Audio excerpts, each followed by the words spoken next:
Good afternoon, everyone. This is Holly Lemaster, the Program Coordinator of the Colorado MESA Initiative. Thank you for attending our webinar this afternoon on providing nursing home care. I want to just do some housekeeping items before we get started. Just to remind you, if your GoToWebinar control panel is in the way of viewing the slides, you can always minimize it by clicking on the orange arrow. You have the option of using your computer speakers to hear the webinar, or you can use the telephone if you don't have speakers on your computer. The dial-in information is on the screen in front of you, and it's also on the email you would have received, your confirmation email. If you can hear us speaking right now, we'd love to know that. There's a little hand-raising icon on your desktop there. If you would raise your hand and let us know that we're coming through loud and clear, that would be really useful. And I wanted to let you know that you're all muted right now, so no one's able to speak, but we can take questions and we'll answer them at the end of the webinar. You can see the question button in your control panel outlined in red on this slide. So you can type questions in at any time and we'll answer them when we get to the end. There are handouts available for today's webinar workshop on the Colorado MESA website. You can sign in to the website and then go to the events section and look for upcoming webinars. And you'll see the handout of the slides for today. And then on Monday we will have this webinar posted so you can go into the archives and view it again or share it with your colleagues. At that point you'll be able to find it under the classroom section and the webinar archives. As a reminder, our project is called the Colorado MESA Initiative, and MESA stands for Medicare Expert Senior Access. We are a grant program, and our mission is to help primary care providers become more adept at Medicare coding and documentation so you can be paid more fairly for the good work that you're doing with seniors. And we also focus specifically on seniors who have dementia and other geriatric syndromes. This is a collaboration between Senior Care of Colorado and the Alzheimer's Association Colorado chapter, and we're funded primarily through the Colorado Health Foundation with supplemental funding through Kaiser Permanente and Caring for Colorado. So thanks very much to our funders for making this all possible. We have two speakers for our webinar today. The first one is Mike Lockwood, who's a physician assistant who's worked with the Senior Care of Colorado practice for about, what, 15 years now, Mike? Yeah. Yeah? I think around that. And Shelly Thomas, who's our resident Medicare coding and billing expert.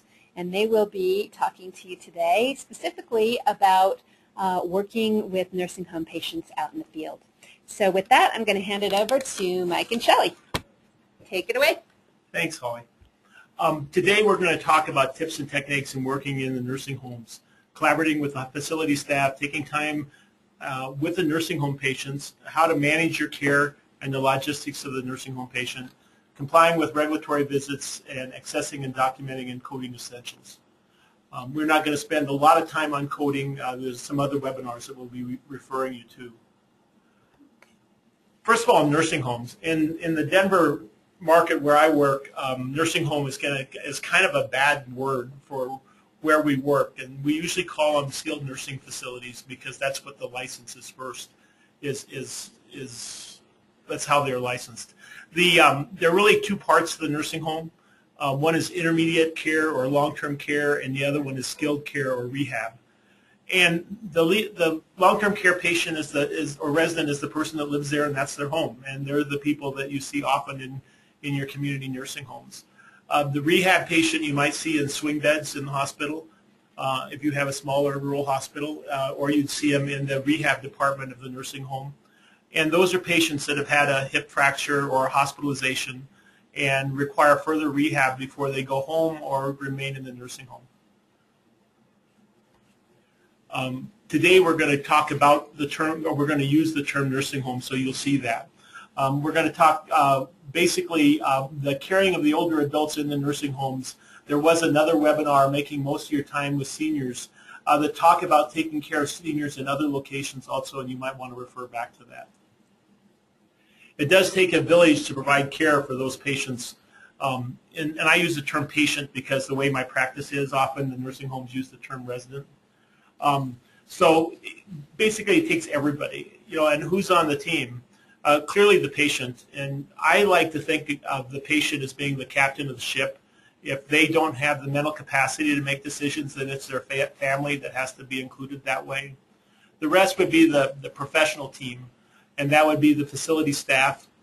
And I think it's important to recognize who the whole staff is, and then your colleagues, the MD, DO, nurse practitioner, PAs, the licensed clinical social workers, and if you are taking care of somebody else's patient, that primary care physician and the specialists that may be working with you and are involved in their rehab. It's also difficult because everybody has their own personalities, and there are different people that approach the patient differently, and I think it's key, at least for me, to recognize those personalities and try to not be dominant in my communication with them, but recognize that most everybody's involved. The many players involved in the facility are who you need to get information from, and usually the director of nurses is pretty, at least the facilities I go, is pretty good at letting us know what they think. Dietitians often don't communicate with you directly, and you have to look at their notes, but if you can involve them in that difficult patient, especially nutritional difficulties, they are really a great adjunct. The licensed clinical social workers and therapists and PT, again, I find that the therapy notes are usually a week behind. And so if I have a patient that's struggling, I will take the time to go down to therapy and have a conversation with the therapist. I think the CNAs are keys. They spend the most time with the patients. They can tell you when they see a change in the patient or resident and inform you of that. They communicate with the nurses of what's going on, but sometimes, like in any communication, that can get filtered out and you don't hear everything. So I like to ask the CNA how Joe Smith is doing before I go in to see Joe.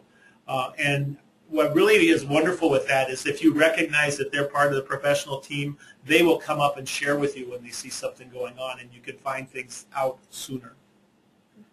Clearly, the nurse on the floor is also paramount. When making any changes in meds, I talk about it with them. Again, as a team member, I want to hear their viewpoint of what we're doing.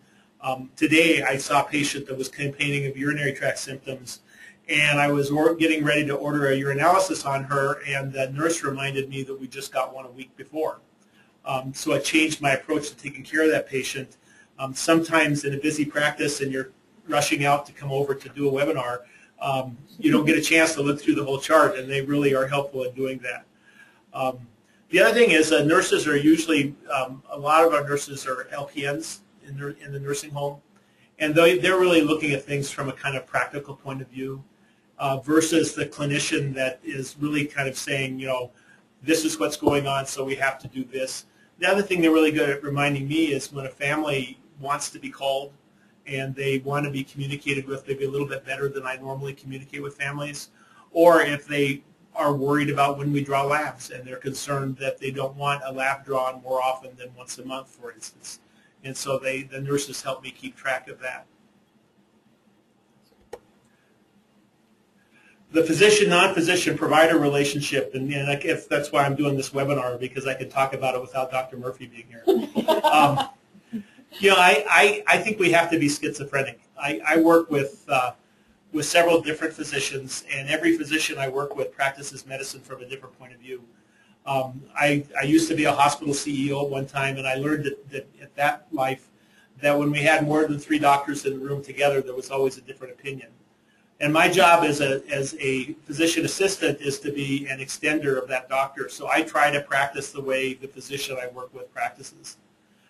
So I have to be flexible, and I have to be flexible with my schedule too. The docs in our practice, we have fewer of them. They're very busy. They have to work their schedules because they're having to do all the histories and physicals and admissions, and they move around. And so my job is to be flexible on what I'm going to do. So the doc I work with at one of the buildings, she's there on Mondays and Thursdays, and we communicate by text message every morning to say, and I say, what are you doing and what do you want me to do?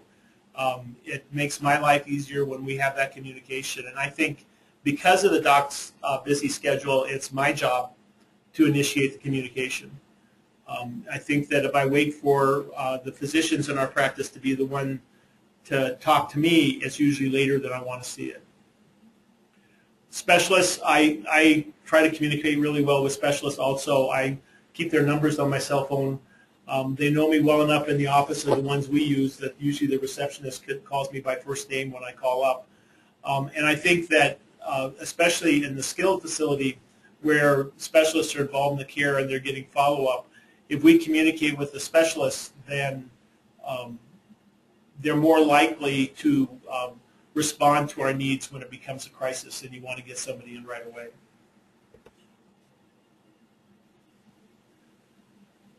Senior time, you know, the other thing that becomes an issue is time. You know, how do we have the time in the nursing home? You know, and it does create a great challenge for us. We cannot sacrifice good care due to time. And I think the important thing for me to focus on is that, you know, basically they are relying on me and our team to be there for them, the families, the residents, to make sure whatever time they have left, they have a great quality of life or as best as they can, and also to make sure that if they're there for rehab, we get them home as soon as we can. We can't be too busy to make the personal connection with the patient. I find that I have something in common with every patient I take care of if we look far enough to do that. I have a resident right now, or a skilled patient that has, he is a band leader, still at the age that he is, and I think he's 82 or something like that. And I played drums as a kid, so we talked about drums. I have another resident that's, we don't have a lot in common except he has the same first name as my dad who's passed away, and he kind of looks like him. So I shared that. And I think that when you have that connection, that works good. At the same time, we must practice good boundaries. We must be able to gently and diplomatic focus and direct the end of the conversation. I'm a talker. That's the hardest thing for me. And I think, you know, what I generally just say is, you know, you're doing really well, and I've got a sick patient I need to get to. And residents usually understand that. It's a little bit more difficult with families at times, but you just have to keep trying to move on. The good news is in the SNF long-term care setting, we may actually have more time to spend with each patient. And getting back to the flexibility, you know, we're going to talk a little bit about how the approach of how we come to the building and make a plan. I did that this morning, but what happened is then I had in the assisted living attached to my nursing home, I had a patient that had a crisis, and we ended up sending him out via 911. And my whole plan for the day got switched, and so we need to continue to be flexible as we move on when we're seeing these residents. If you want to become an expert on time-based billing, we do have some archived webinars training at the MESA site, and that will give you more information on that. Working in facilities, diversity. Each clinician will have a different approach of how they move through the facility. We need to be aware of the culture and the needs of the facility when we vary. You know, you can see rural versus urban settings. You can see the facilities that are primarily Medicaid and are staffed less and have harder boundaries with those patients versus the facility that's self-paid facility where they have higher staffing levels. The bottom line is to cover all the key issues in each facility effectively and efficiently. One approach, and this is the approach I use, is when I get to the facility in the morning, first of all, I usually arrive about 8 o'clock, and that's when the residents are eating. And so I have time to round all the nurses' station and say, what's going on? Is there anybody that we need to see first? And then I look at what I need to do as far as my skilled or non-urgent patients, looking at my regulatory visits, looking to see who needs to be seen. The next time visits, I give a priority to the patients that have not been seen in a period of time. They've all been seen, except the new residents that are being admitted, and I make sure that I see every patient on admission, and we'll talk about that a little bit later on. Another approach is to cover the facility geographically. And that, the bigger facilities, we have one facility here in Denver that has 120 skilled patients. And that's the way they do on that patient. They just go from unit to unit to unit. They kind of say hi to the admissions person or the front desk person when they come in, so they know they're there. And if there's somebody that gets seriously ill, they'll come find them and bring them to that patient. But we do try to talk to the nurses, make sure we treat the sickest patients first.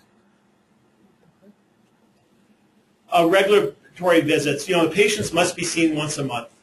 If we let them go to the end of the month, and I've experienced that, it becomes very, very difficult. I had a facility that I was working with one of the docs that actually isn't in our practice anymore, and we had 34 long-term care patients there. Actually, he had 34. I had 34 that I did my reg visits on. I did my reg visits, and then he called me up and said, I need help with my reg visits. I'd like you to come see them all. And so I saw 34 residents in one day with him, and he saw them also, so we did joint visits on the two. I will guarantee you that was not good medicine, but we got our reg visits done.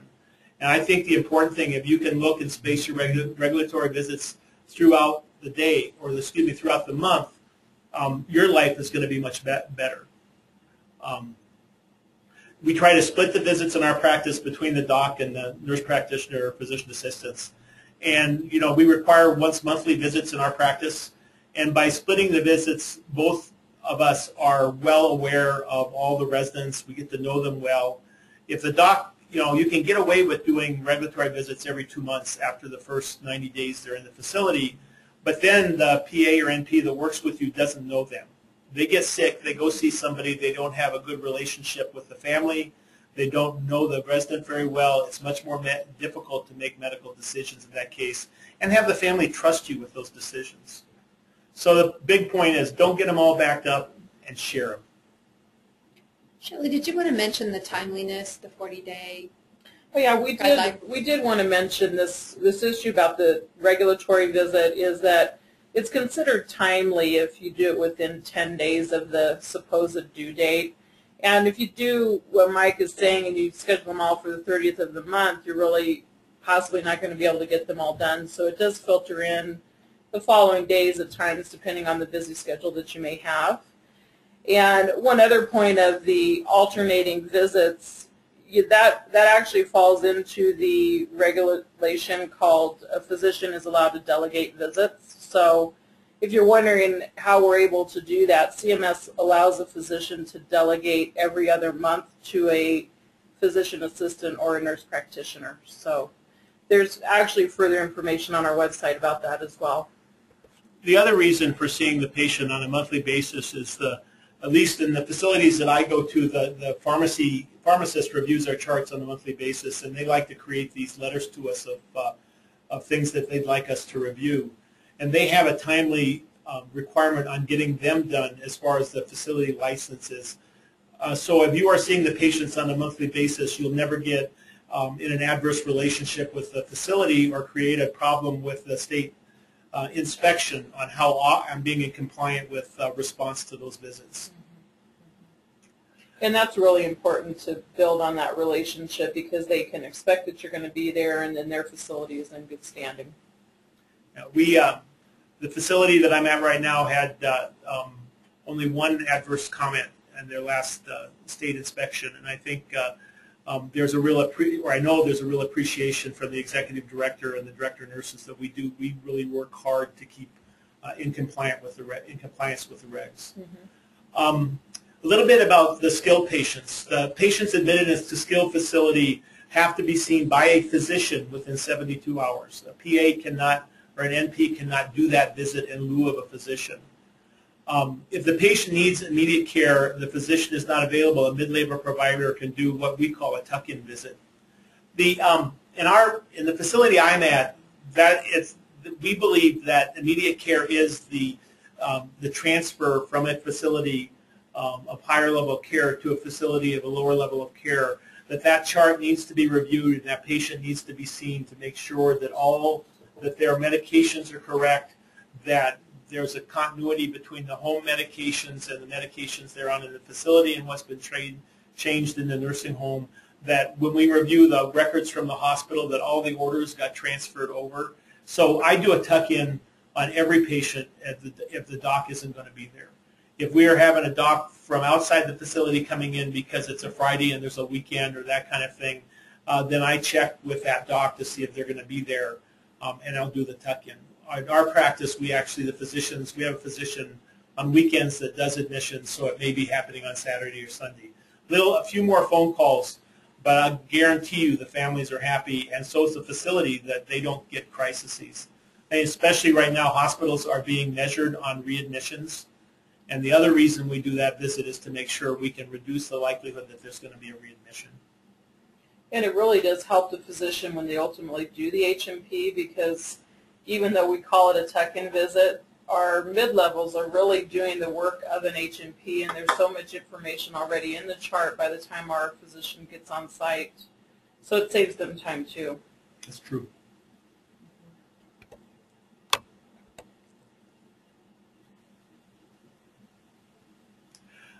Just some miscellaneous things.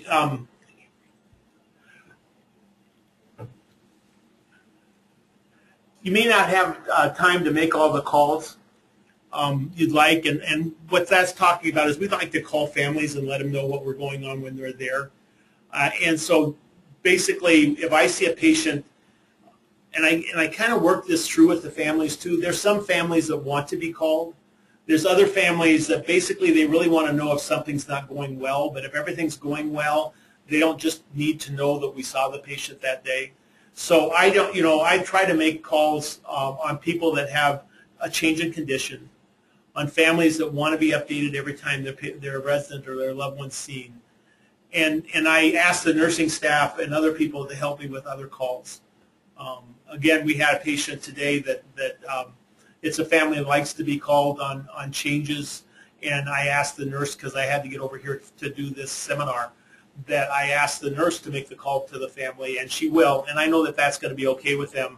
Next week when I'm in the facility, I'm going to give them a call and make sure there's nothing else they want to add to the reg visit. And, I can't charge for that time, but I also feel like I have an obligation for that time to make sure the family's communicated to. Often unexpected situations and surprises, what I talked about before. If somebody comes to me and says, so-and-so's sick and needs to be seen, I can't believe any other physician or PA or NP would not drop things and do that. Today, I was in rehab talking to the rehab people about one of the residents, and another resident said, I need to talk to you. He was not in my plan of the day, but he had an issue, and I took time to talk to him about it, and I addressed the issue. And I think we have to do that, and then we have to be flexible with the rest of our schedule. Sometimes that means I get 15 minutes for lunch before I go to the clinic in the afternoon. Sometimes it means I'm there till 6 instead of 5 or later, but that's part of doing this job. You have to be able to meet the needs of our residents. Mike, I'm curious, were you able to bill for that unplanned visit today? You betcha. Yeah. Yeah, I talked to an examiner and wrote a note, wrote orders. So. Perfect. Good. Speaking of billing. Right. We were going to make a point of talking about coding and documentation on this webinar and realized it would probably take another 30 to 45 minutes of all of the listeners' time. And we wanted to let you know that we have a lot of training information on our website that addresses the nursing home coding, E&M fundamentals, and in interest of the time frame and that we like to keep these down to a lunch hour time, we encourage you to go to our MESA website to gather the details on how to properly bill Medicare, nursing home visits, SNF visits, and so forth. And we also want to let you know we are continually scheduling live workshops. We have a couple scheduled in the Denver area right now, and we're working on scheduling Colorado Springs, Boulder, Northern Colorado. So please just check with our website. We keep the schedule up to date there, and you can always see what live workshops and webinars are coming up that you might be interested in. Okay, if anybody's got questions that you would like to have answered, please go ahead and type them into the control panel right now. I don't see any coming in at the moment, so we'll just do some wrap-up, but feel free to go ahead and ask if there's some burning question on your mind. Just wanted to give you another reminder for using all the resources on the MESA website. When you go to the website initially, you only see the introductory areas, but once you log in as a user, you have access to the full classroom area, which gives you the webinars, the training videos, all the handouts, documents and links, and there's also a discussion forum there that's moderated by Shelly Thomas. So if there are any specific questions that you have that either were not addressed in today's webinar or are unrelated, you can always post questions there on the discussion forum. Our next webinar is going to be on Friday, June 1st at 12:15 as always, and Shelly is going to be talking about understanding, what do you say, PECOS or PECOS? PECOS. In Colorado we say PECOS, I think. Give us a preview of what that is. That is the new, semi-new Medicare electronic enrollment for providers, and it's starting to become a requirement. And so we'll be talking about how to improve your provider enrollment timing with Medicare. Great. We'll all look forward to that. And you can sign up for that webinar now on our website. Okay, ladies and gentlemen, that's it for today. Thank you for your participation, and we look forward to seeing you back here again. Have a great May. Bye-bye.